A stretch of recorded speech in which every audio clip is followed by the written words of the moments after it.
Hi, this is SPUR Team 2. Here, how Mindways helps scale-pay undergraduate research experiences. This is our team. Here's our problem statement. Our major problem statement is how Mindway help undergraduate students identify research opportunities that align with their research profile, class schedule, and major. When we discuss this problem, we emphasize with our stakeholders from undergraduate students, faculty, and administrators. We came up with different challenges and problems they face. For undergraduate students, they easily get confused about where and how to find research opportunities and get involved.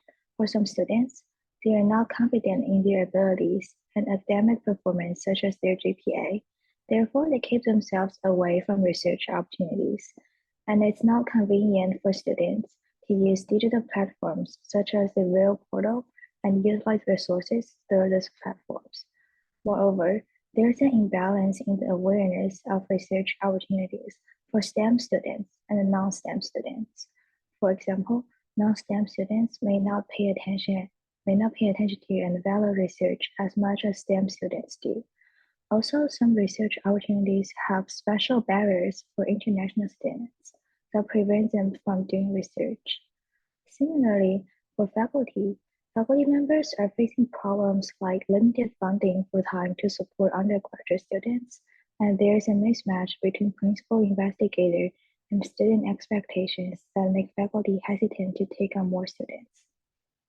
And for administrators, problems we discussed are there's not enough staff or time to provide individualized guidance for students that are looking to do research, and it's challenging to make each research opportunity a paid position.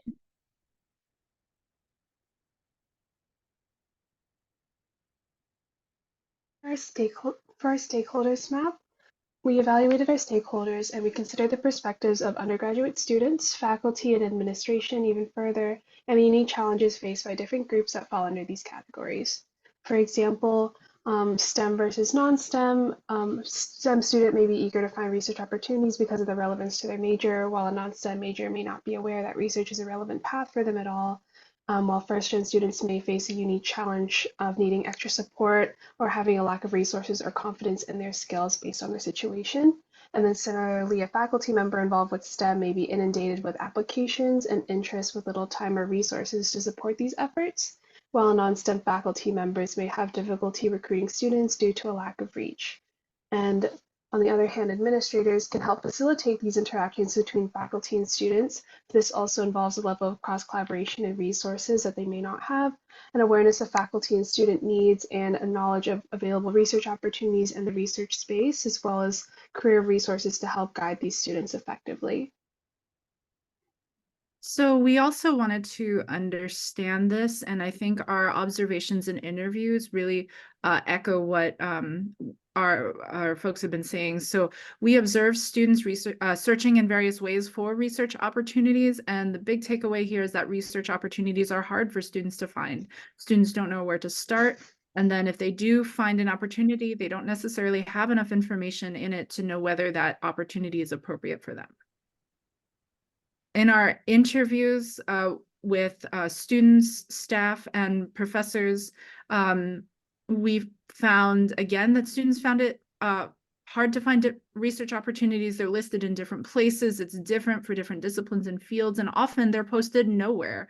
You have to do a cold email, and all this is very intimidating, especially if it involves cold emailing where a lot of people don't respond. The reasons for that become more clear when you look on the professor side, especially in STEM. Professors are inundated with undergrads. They have no need to post a position. They just look in their inbox. And overall, the incentives for doing research with undergrads are low. This is kind of an optional activity that may or may not find enriching. And so they find it very frustrating when there are difficulties.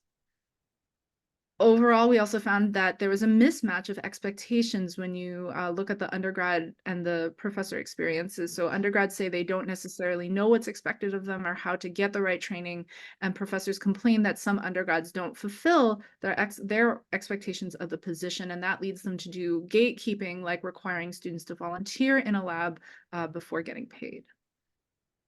But if you look at the literature, there seems to be some ways out of this. First of all, if you offer professors funding to have undergraduates work in their labs, that works.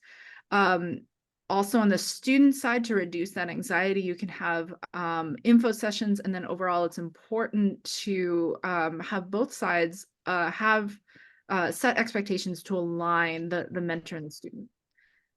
Also, very interestingly, there are places, institutions, and programs where every student is matched with a research mentor or project as part of the curriculum, and that lowers a lot of barriers on both sides. And so this is where we enter kind of the define stage. And so after taking the time to accurately analyze and dissect our data, after conducting research amongst various people within our population, both groups have different requirements or expectations when it comes to creating and identifying research opportunities that align best with a given student's needs. And so firstly, undergraduate students generally want an efficient way to find research opportunities that align best with their personal experiences and interests, but they tend to struggle finding roles that are more geared towards their particular concentrations and are kind of instead only within reach of typically what's available, which can oftentimes be too generalized or unspecific. And undergraduate students also kind of just need more assistance in finding paid roles where they feel they would be a good fit or that they would excel in. And in regards to faculty members, they essentially just want to ensure that students are gaining a strong learning experience from their internship as a way to kind of inspire students. But with this in mind, they're also on the lookout for students who are genuinely interested and passionate about the work that they're doing, rather than kind of having it as just like another resume builder. And the faculty that we had interviewed also kind of just need help with creating a real process for filtering through applications to find which undergraduate students would be best for the role that they have based on mutual interest and alignment. And so after taking the time to kind of analyze and interpret the data, we went forward with creating an updated problem statement given our current research. And our kind of overall trajectory became better to find a result as a result, which allowed us to better understand what and how exactly we should tackle the issue at hand. And so our updated problem statement is as shown above, which is how might we help both faculty members in recruiting passionate, skilled students while also helping undergrads identify research opportunities that align with their research profile, interests, and career goals. And so moving on to the summary, or kind of closing it off and speaking on the key takeaways, essentially we can help students and faculty align their expectations of what is involved with kind of the research experience. And we can also help faculty provide students with a more enriching experience and kind of just more opportunities that help students better find what they're looking for, rather than having to work kind of with something that's more generalized or not best suited with their needs. And thank you for listening to our